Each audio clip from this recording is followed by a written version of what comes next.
Hello, আসসালামু আলাইকুম। Welcome back to my YouTube channel. আজ সকাল সকাল ঘুম থেকে উঠে চলে আসলাম ডিসি সাহেবের বাসায়। আমাদের দাওয়াত ছিল পহেলা বৈশাখ উপলক্ষে। শুরুতেই এই যে অনেক ফুল দিয়ে গেটটা সুন্দর করে সাজাই রাখছে। মাঠের মাঝখানে একটা পুতুল তৈরি করছে একটা পাখি। রাস্তার উপরে সুন্দর করে আলপনা আঁকছে।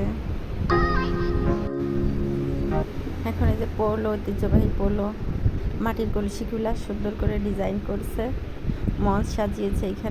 এখানে বসে সবাই গান গাইবে, পহেলা বৈশাখকে বরণ করে নিবে গানের মাধ্যমে। আমার বোন আবার একটু বসে সে আবার একটু পোজ দিচ্ছে, দিয়ে একটু ছবি তুলতেছে। পরিবেশটা অনেক সুন্দর। শুভ নববর্ষ 1431 বঙ্গাব্দ। দেখতে দেখতে 1431 সাল আমরা চলে এসেছি। ডিসি সাহেবের বাসার পিছন পাশটা অনেক সুন্দর। এখানে শুরুতেই যে একটা বসার জায়গা দেখতে পাচ্ছেন, একটা নদী, আমাদের চিত্রা নদী। এখানে দুইটা স্পিড বোট বাঁধা আছে। এটা যখন বিকালবেলা অবসর টাইমে ঘুরে বেড়াই। আবার SM সুলতানের মেলা হয় যখন, নৌকা বাইচ, ঐতিহ্যবাহী নড়াইলের একটা ঐতিহ্যবাহী উৎসব নৌকা বাইচ হয়, তখন এই স্পিড বোটে উঠে নৌকা বাইচ উপভোগ করে। এখানে একটা রাস্তা তৈরি করছে। নদীর অর্ধেক পর্যন্ত প্রায় চলে গেছে। অনেক সুন্দর এই জায়গাটা। নদীটা আগে অনেক বড় ছিল, এখন অনেকটা ছোট হয়ে গেছে। এই যে শেখ রাসেল সেতু। নদীতে অনেক কচুরিপানা।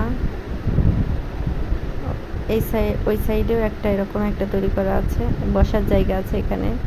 এটা কাঠ দিয়ে তৈরি করা। বসার জায়গাটা অনেক সুন্দর। যদিও এখন অনেক রোদ, তারপরেও অনেক বাতাস আছে, যেহেতু নদীতে অনেক কচুরি। আগে আরও বেশি কচুরিপানা আসতো। কচুরিপানার উপর দিয়ে এই পাশ দিয়ে ওই পাশে হেঁটে পার হয়ে যাওয়া যাইতো, এত কচুরিপানা। এটা শেখ রাসেল সেতু।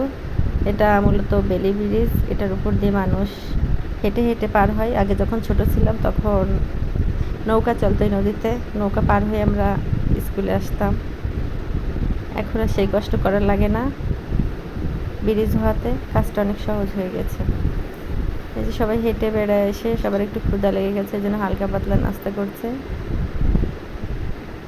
এখানে যে দুইটা বাচ্চা সুন্দর করে সেজে আসছে, তারা নাচ দিবে। আমার বোন, আমার বোনের ছেলে, আমার ফ্যামিলির সবাই আসছি। যেহেতু অনেক গরম, চারপাশে ফ্যান চলছে।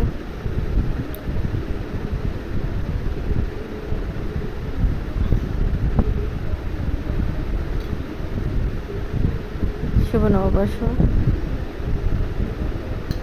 এখন এই যে বাসার সবাই চলে আসছে। ডিসি সাহেবের ওয়াইফ, NDC, ম্যাজিস্ট্রেট, আরও অনেকেই আছে, সিভিল সার্জন, অনেকেই আছে। ওনারা সবাই এসো হে বৈশাখ গানের মাধ্যমে পহেলা বৈশাখকে বরণ করে নিচ্ছে। এই সময়টা বেশ আনন্দেই কাটালাম। প্রতি বছরই হিসেবের বাসভবনে পহেলা বৈশাখ উদযাপন করা হয় খুবই জাঁকজমকপূর্ণভাবে। ছোট ছোট বাচ্চারা আসছে লাল ড্রেস পরে, মাথায় আবার সবার ফুল আছে। পরিবেশটা দেখতে আসলেই খুব মনোমুগ্ধকর ছিল। আমার চ্যানেলটা নতুন, আমি আসলে আগে পরে কখনো ভিডিও বানাই নাই, নতুন ভিডিও আপলোড দিচ্ছি। জানি না কিভাবে কথা বলতে হয়, তারপরেও ট্রাই করছি। একটু পরে আমরা এই দিয়ে সামনের দিকটা আসলাম।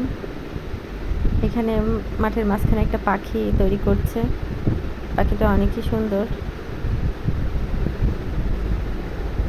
এখানে মূলত বসার জায়গা। রাতে এই লাইটটা জ্বালালে খুবই চমৎকার একটা ভিউ আসে। অনেকগুলো বই আছে এখানটায়। বিকালে বসে অবসর টাইমে বই পড়া যায়। পরিবেশটা চমৎকার ছিল, চারিদিকে অনেক রোদ্দুর, গরমও পড়ছিল মাশাআল্লাহ অনেক বেশি। এখন আমাদের খাবারের সময় হয়ে গেছে, এখন আমরা খাবো। এগুলো গরম ভাত ছিল, সবগুলাই গরম ভাতে পানি দেওয়া হয়েছে, যেহেতু পহেলা বৈশাখ, একদিন তো সবাই বাঙালি সাজেই পান্তা ভাত খেয়ে। আর যারা গরিব মানুষ তারা তো বছরের পর বছরই প্রতিদিনই পান্তা ভাত খেয়ে যায়। ভাতের সাথে ইলিশ মাছ, বেগুন ভাজা, একটা করে চপ, শসা, কচু ঘন্ট, মাংস সাথে ছিল। যাই হোক, অনেক মজা করলাম। আমার ভিডিওটা ভালো লাগলে অবশ্যই চ্যানেলটিকে সাবস্ক্রাইব করে পাশে থাকবেন।